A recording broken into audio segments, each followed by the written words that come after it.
গুনে গুনে পকেট থেকে পয়সা খরচ না করলে আপনি কিছুই দেখতে পারবেন না।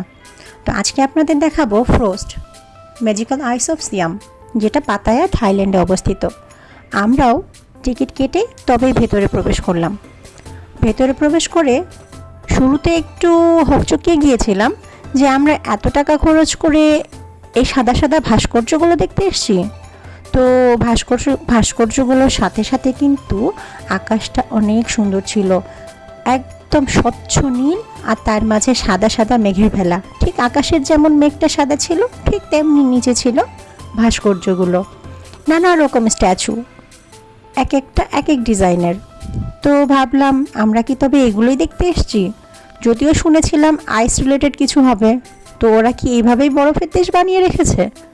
তো মনের মধ্যে একটু খচখচ করছিল। তো কিছু দূর এগোতেই এন্ট্রেন্স দেখতে পেলাম। যাক, মনে একটু শান্তি এলো যে না, আরও কিছু হয়তো দেখার বাকি আছে। তো ভেতরে প্রবেশ করলাম। ভেতরে প্রবেশ করে সেই এক মহাযজ্ঞ আমাদেরকে সক্স, বড় বড় শুজ আর অনেক মোটা মোটা জ্যাকেট দেয়া হলো। তো আমরা তো অবাক যে এই গরমের মধ্যে আমাদেরকে এত কিছু কেন পরতে বলছে। তো চারিদিকে তাকিয়ে দেখি সবাই রেডি হচ্ছে, তো আমরাও ভাবতে ভাবতে রেডি হতে শুরু করলাম।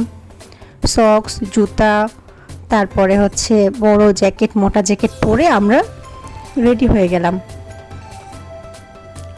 তো তারপর ভেতরে ঢুকেই যেটা দেখলাম তাতে তো চক্ষু ছানা পড়া।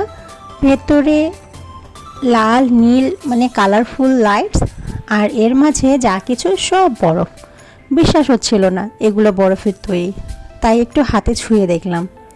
আর ঠান্ডা, সে তো -13, যার ফল আমি এখন ভোগ করছি। আমার ঠান্ডা লেগে গেছে, আর আমার গলা বসে গেছে, কাশিও হচ্ছে। তো যাই হোক, আজকে আমি আপনাদের কাছে এটাই শেয়ার করতে এসেছি মূলত। তো আসসালামু আলাইকুম, সবাই আশা করি ভালো আছেন। আর আমরা কিছুদিন আগে ঘুরে এসেছি থাইল্যান্ড। তো সেখানে কি কি দেখেছি সেগুলোই আপনাদেরকে দেখানোর কথা ছিল।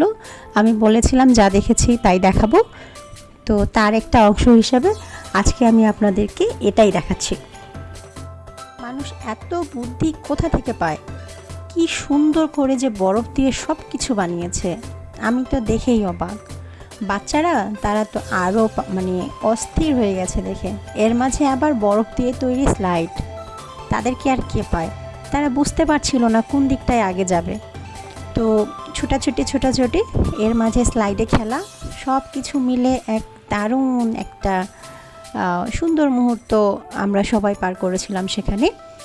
তো তারা সেই পরিবেশটাতে না খুব সুন্দর করে কালারফুল লাইট ব্যবহার করেছিল, যেগুলো কিনা স্বচ্ছ বরফের সাথে রিফ্লেক্টেড হয়ে পুরো জায়গাটাকে একটা অন্যরকম একটা ভাইব এনে দিয়েছিল। তো সেখানে সবাই এত ঠান্ডার মধ্যে এত মজা পেয়েছিল, আমি সম্ভব হলে সেই খুশির কিছুটা যদি আপনাদেরকে শেয়ার করতে পারতাম তাহলে ভালো লাগতো। তো আপনারা আমার এই ভিডিও দেখেই নিশ্চয়ই বুঝতে পারছেন বাচ্চারা কতটা এক্সাইটেড ছিল। আসলে আমার নিজেরও কল্পনার বাইরে ছিল এটা, যে বরফ দিয়ে আসলে এত সুন্দর করে করা যায়। কি সুন্দর করে সব কিছু তৈরি করেছে একদম। এই যে এটা পুরোটা একটা কিন্তু ঘরের মতো বানিয়েছে, সুন্দর একটা ঘর। আর বাচ্চাদের স্লাইডে ওঠা দেখে আমি নিজেও থাকতে না পেরে আমিও ভাবলাম যে এর ফিলিংসটা একটু নেওয়া যাক, আমাদের দেশে তো পাবো না। তো আমিও তখন কিন্তু স্লাইডে উঠে গেলাম, আর ভাবলাম যে একটু দেখি কেমন মজা লাগে। তো সেই ঠান্ডা ঠান্ডা বরফের মাঝে স্লাইড করতে আসলেই অনেক মজা ছিল। তারপরে আমরা আরেকটা রুমে চলে গেলাম। সেই রুমে তো আমার রায়তার একটা অনেক দিনের শখ ছিল যে সে আইস দিয়ে স্নোম্যান বানাবে, এই ধরনের কান্ট্রিতে সে যেতে চায়। তো ভেতরের পরিবেশটা দেখলাম, একদম আমার মেয়ের স্বপ্ন পূরণ হয়ে গিয়েছে। সেখানে তারা আর্টিফিশিয়ালি ওই রকমই একটা পরিবেশ ক্রিয়েট করে রেখেছে।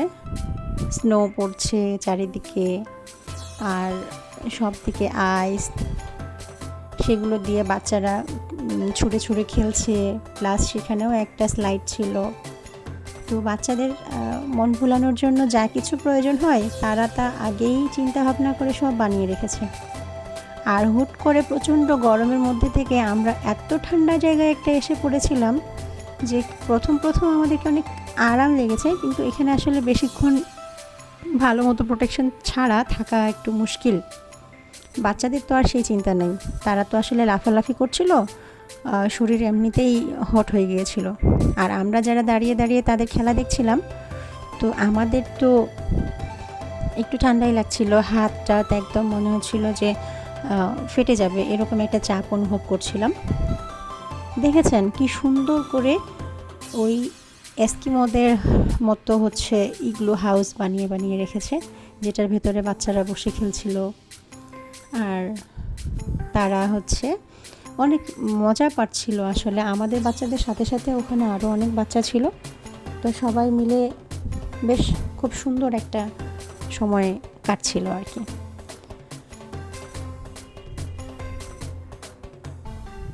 আমিও কিন্তু এখানে ট্রাই করেছিলাম, কিন্তু আমি ফার্স্টে বুঝতে পারছিলাম না বসতে হয় কী করে। তো যাই হোক, ওখানে খেলার শেষে আমরা ওখান থেকে আবার বের হওয়ার পথে একটা খুব সুন্দর ফটো ফ্রেম দেখতে পাই। তো আমি বাচ্চাদের বললাম, দাঁড়াও, সেখানে আমি তোমাদের একটু ছবি তুলে নিই।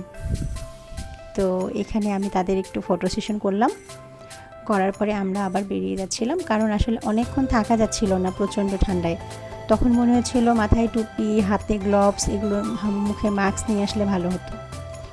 তো তারপর আমরা আবার সেই প্রথম, আসলে এইটা ছিল ইনফ্লুয়েন্সের প্রথম হচ্ছে রুম এটা, তারপরে হচ্ছে আইসেটটা। তো আইসেটটা পার হয়ে আবার আমাদেরকে বের হতে হলে এখানেই আসতে হবে। তো আমরা আবার এখানে আসলাম, আর এসে সামনে এগোতে না এগোতে কি সুন্দর বরফের মধ্যে টকটকে তাজা লাল গোলাপ ঢুকিয়ে রেখেছে, দেখতেই সুন্দর লাগছিল। আর সেখানে আমাদের কার্ড অনুযায়ী আমাদেরকে ফ্রি জুস খাওয়ানো হবে। তো কেউ কলা আর কেউ হচ্ছে জুস নিতে পারবে। তো আমরা সবাই নিজের কার্ড দেখিয়ে সেখানে নিচ্ছিলাম। তো সেই জুস খেতে গিয়ে দেখি কি সুন্দর তারা হচ্ছে যে মগটাতে করে সার্ভ করতেছে, সেটা অনেক সুন্দর বলতে সেটাও বরফের তৈরি, বড় একটা বরফের মগ, মাঝখানে এতটুকুন একটা জায়গা, সেখানে জুস। যাই হোক, জুসটা মেইন ব্যাপার না, ব্যাপারটা হচ্ছে গ্লাসটা, সেই ঠান্ডা হাত দিয়ে বরফের একটা গ্লাস ধরতে যে মানে ভালো লাগা বা বলতে পারেন সারপ্রাইজ একটা, সেটা আসলেই।